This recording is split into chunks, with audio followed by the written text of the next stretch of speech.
Okay, so picture this. It's the year 40 AD. You're a Roman soldier.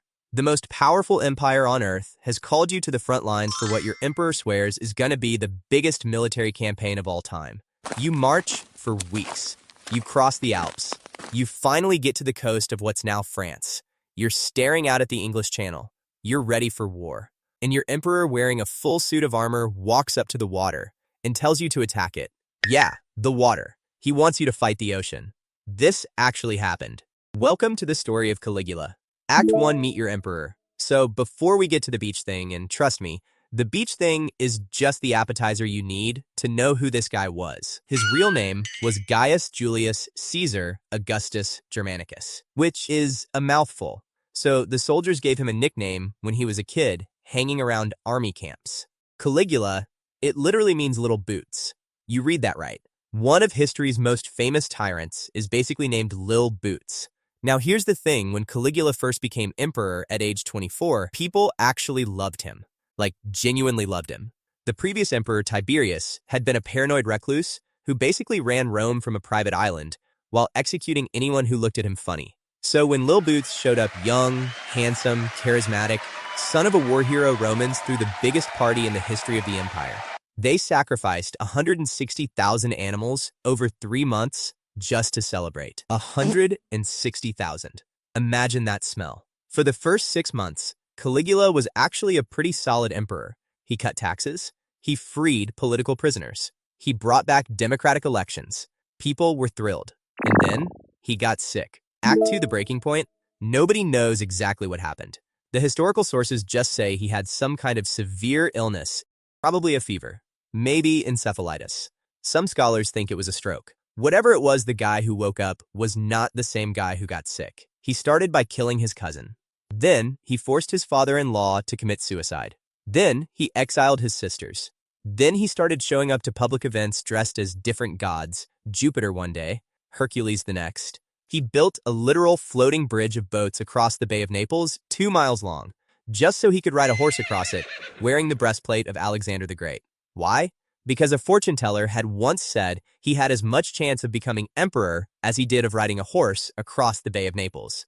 So he was, proving the fortune teller wrong. 2 years later, after becoming emperor, he also reportedly tried to make his favorite horse a senator. The horse's name was Intitatus. Caligula built him a marble stable, gave him a staff of servants, and threw him birthday parties. Was the horse thing actually serious? Historians debate it. Some think Caligula was trolling the Senate to humiliate them like, my horse could do your job. Which honestly, kind of a power move. But the ocean thing was not a joke. Act 3, the invasion that wasn't. In 40 AD, Caligula announced a massive military campaign. The plan? Invade Britain. Now to be fair, this wasn't an insane idea on its face. Britain was the big, unconquered prize on the edge of the empire. Julius Caesar had tried it 90 years earlier and basically just looked around and left. Conquering Britain would have made Caligula look like a legend. So he assembled an army.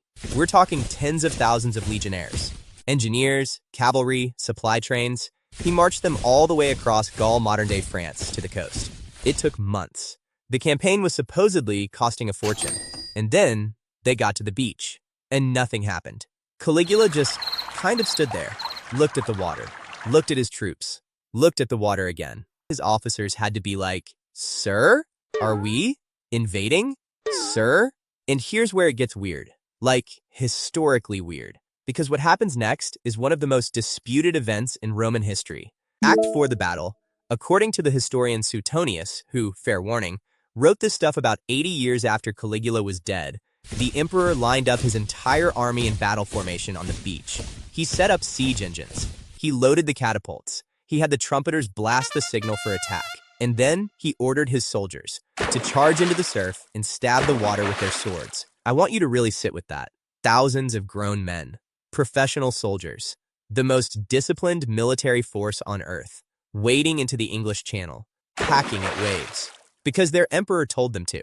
But wait, it gets better. When the battle was over, Caligula ordered his troops to collect seashells as war spoils from their victory against the ocean. These shells were then loaded onto carts, hauled all the way back to Rome, and displayed in a triumphal parade. where Caligula declared victory over the sea god Neptune himself. He paid every soldier a bonus for their service. He also reportedly built a lighthouse on the beach to commemorate the conquest. Now, some modern historians push back on this story. They think it might be propaganda from his enemies. They think shells might have been a slang term for tent flaps or boats. They think the whole thing could have been a symbolic ceremony. But here's the thing. Even if half of it's exaggerated, the half we know is still bonkers. The Emperor of Rome definitely marched an army to the beach. He definitely declared some kind of victory over the ocean. And he definitely went home claiming he'd won a war. Act 5, how it ended. So, how does this story end? Spoiler, not well. 4 Lil Boots. The ocean campaign was kind of the last straw. The Senate had been quietly losing their minds for years at this point. The treasury was empty. Caligula had been openly insulting his own bodyguards. The Praetorian Guard, these are the elite warriors specifically trained to protect him. That's a bad group to insult. In January of 41 AD, just a few months after the Seashell incident, Caligula was walking through a private corridor in the palace after attending some games. His own Praetorian Guards stopped him in the hallway, and they stabbed him 30 times. He was 28 years old. He'd been emperor for less than 4 years. The guards then went and killed his wife and his baby daughter, just to make sure the family was done. And just like that, the man who declared war on the sea was gone. The takeaway: so what do we do with the story of Caligula? Was he genuinely insane? A misunderstood political tactician? A guy who got way too much power, way too fast, and broke under the pressure?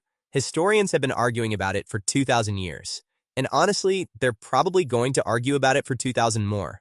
But here's what I think about every time I hear this story. That ocean? Still there. Still doing exactly what it was doing before some Roman emperor showed up with a sword. The ocean won.